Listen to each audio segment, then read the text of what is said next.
another day of the 15 Minutes of Fame. Speaking of days, it's April 13th right now. Just check my calendar.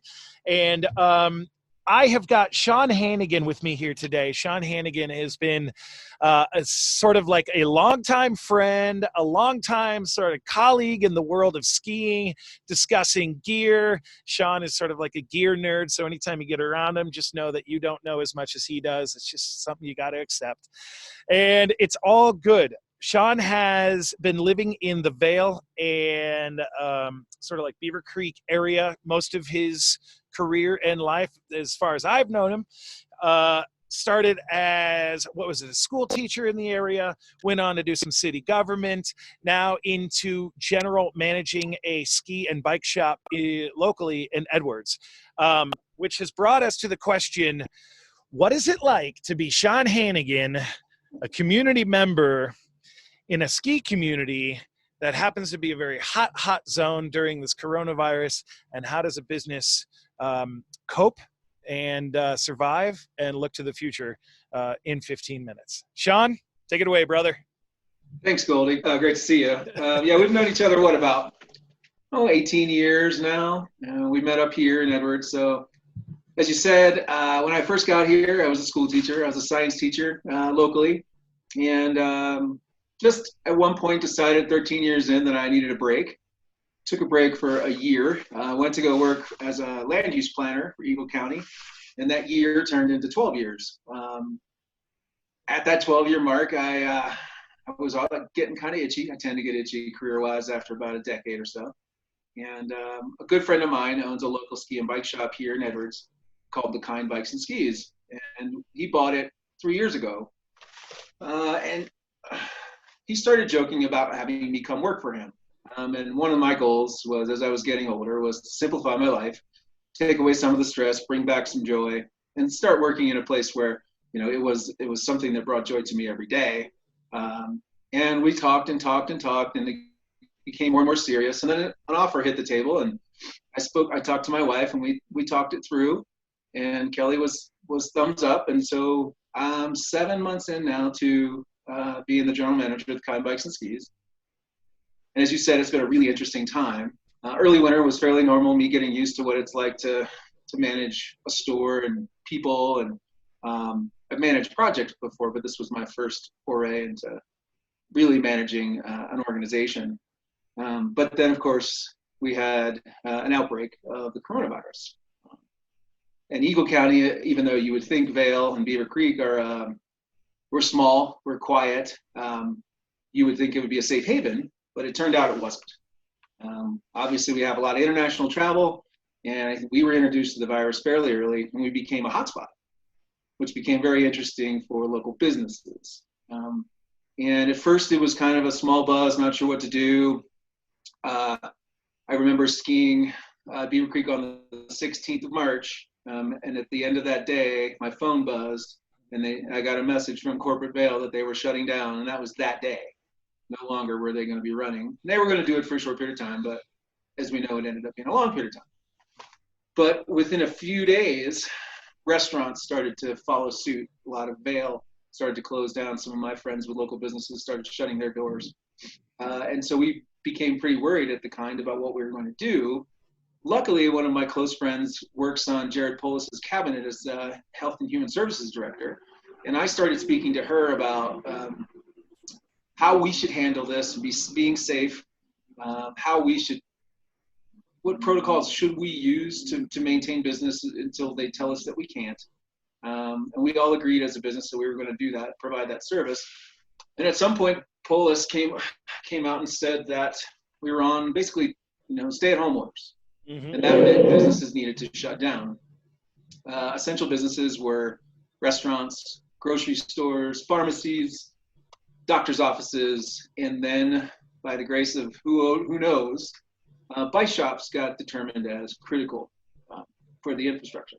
Right, and if fast forward that idea, the point was because bigger cities use bicycles as transportation, therefore it was really a rule pointed at the bigger cities, but you got to ride that because it was a statewide decision. And so now here you are, a bike shop up in Vail Beaver Creek, and you're like, I got a month and a half off. What are we going to do?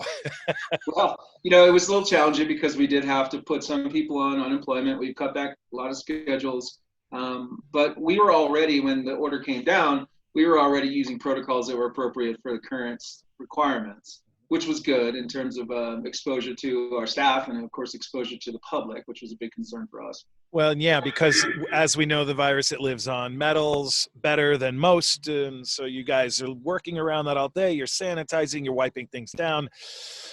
Luckily, they have a science teacher as their GM, so I kind of know what to do. Excellent work. Okay. Epidemiology wasn't my expertise, but I understand it. So the virus is doing its thing. You guys are adapting as a bike shop. You get to stay open. Has this turned business into like a rocket ship? Is it less but still steady? What's happening at your shop right now? What's it like in a time where we're told to kind of stay home, but a lot of people in the mountains are like, well, home's kind of like 100 acres from where I live, so in a diameter. So I'll see how that goes. So we developed early on a model of curbside service, like the restaurants are doing. We don't allow people to interface with our staff inside the shop at all. We keep them outside. We have some ways to make that they can call us on the phone. We can make our way outside when they're not there, take in their product, do some estimates, and essentially do the service for them without ever really interacting with them. We don't exchange cash or cards. Everything's done by phone and manual. But the answer to your question is yes, it's been really busy. Not nearly as busy as it would have been, of course, if this hadn't happened. We were definitely seeing major losses in revenue and profits. But the Valley is, as you said, a pretty active group of people. And they are, when the weather's good, they are out riding their bikes and they are buying bikes and they are having their bikes serviced right now. Now, I'm going to kind of put you on a hot seat right now, but only because you've lived in the Valley for so long. You understand the people, you understand the lifestyle, you've been a part of it. I mean, not only as a GM, but county and yourself personally. You love to bike, you love to ski. What with a curveball like this thrown at your community, not only are you working as an essential business, but like, are you getting out and riding? Are you skiing uphill or walking uphill and skiing down? What are you doing yourself? Well, the resorts quickly noticed once they shut their doors and turned the lifts off that everyone was skiing up the resort. And there were large crowds gathering at the base of the mountains, which really defeated the whole purpose of closing the mountain. Mm-hmm. So they eliminated uphill. So that put everyone in the backcountry trailheads. And of course, that got really busy. And just recently, Vail Pass Recreation Area, the top of Vail Pass, Black Lakes, and Geneva have closed. There are places to get out, but I have basically hung up the skis. Which has broken my heart. I've never done that this early. I know. Look at them. These are like decoration right now. But I switched to riding. Yeah, I've been riding a lot, as much as I can. But I've been quarantined for a month now with my wife and son. So my son and I have been riding a fair amount. He's back from school because all the universities have shut down. Yeah. So I've been doing some riding, and I've resorted to doing some running, which was pretty sad. What does coronavirus mean to the community up there as far as you see it? Like recently, we've had Utah close its borders to flagrant travel. Like they're checking and they're doing like kind of like you were going to another country. You got to fill out a form and be like, yo, dude, you got to claim why you're coming here. Do you have bananas? Something like that. I don't want to get into like are we communism and going that route right now.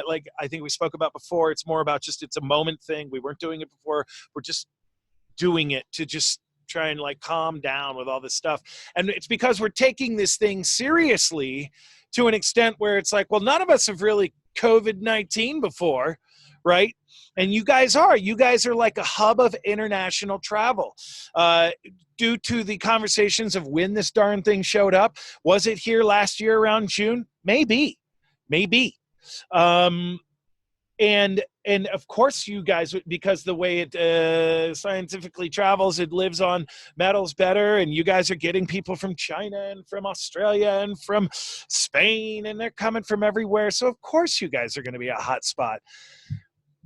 When you guys see the rental plate, the red plate, or the Flatlander, where it's like, Denver's my home, bro, or like a bumper sticker or something like that.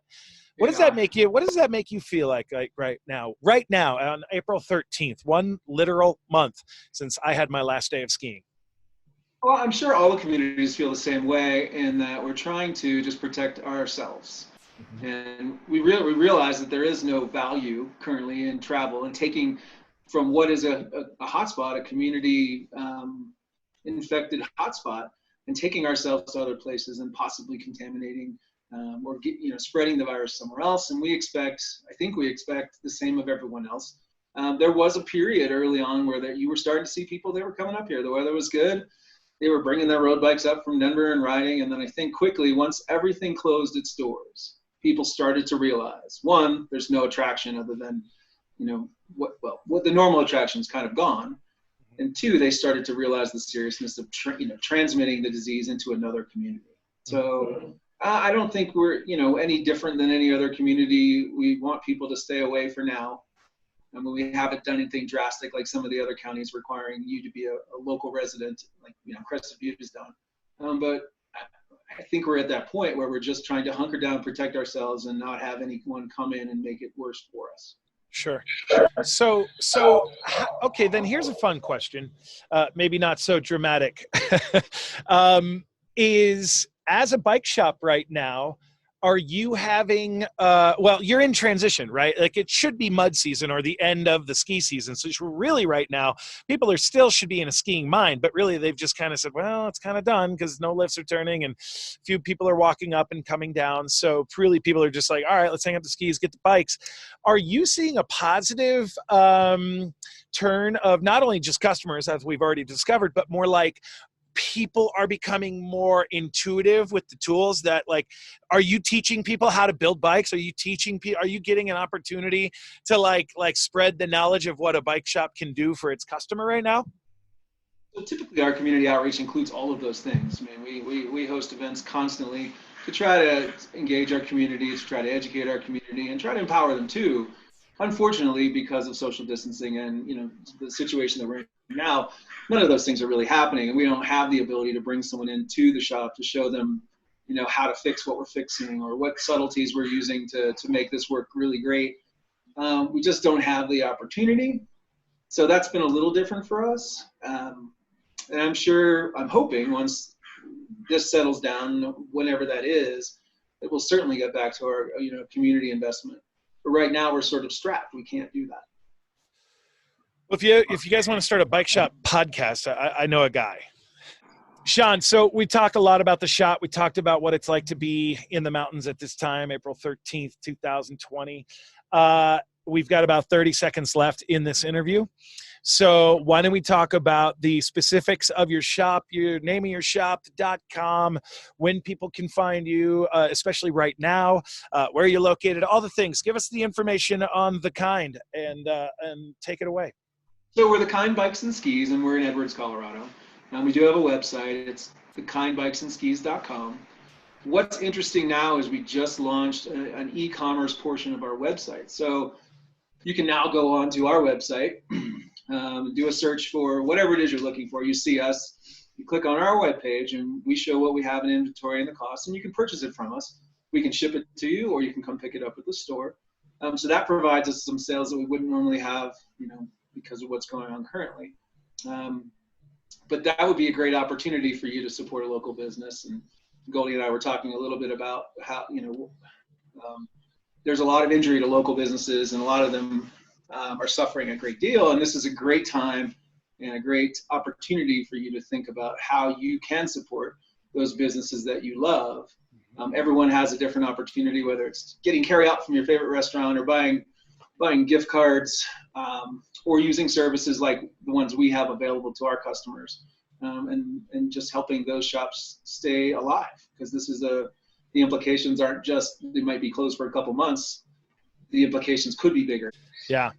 All right, Sean Hanagan from The Kind Bike and Ski Shop. That was awesome, man. Thanks for the information. I hope that we are out of this thing in like the next 2 weeks so that biking doesn't feel weird. You And can park in my driveway. and I can go back to parking in your driveway for powder nights. Thank you very much. Thanks again for being on another 15 Minutes of Fame. That's Sean Hanagan, and we are out.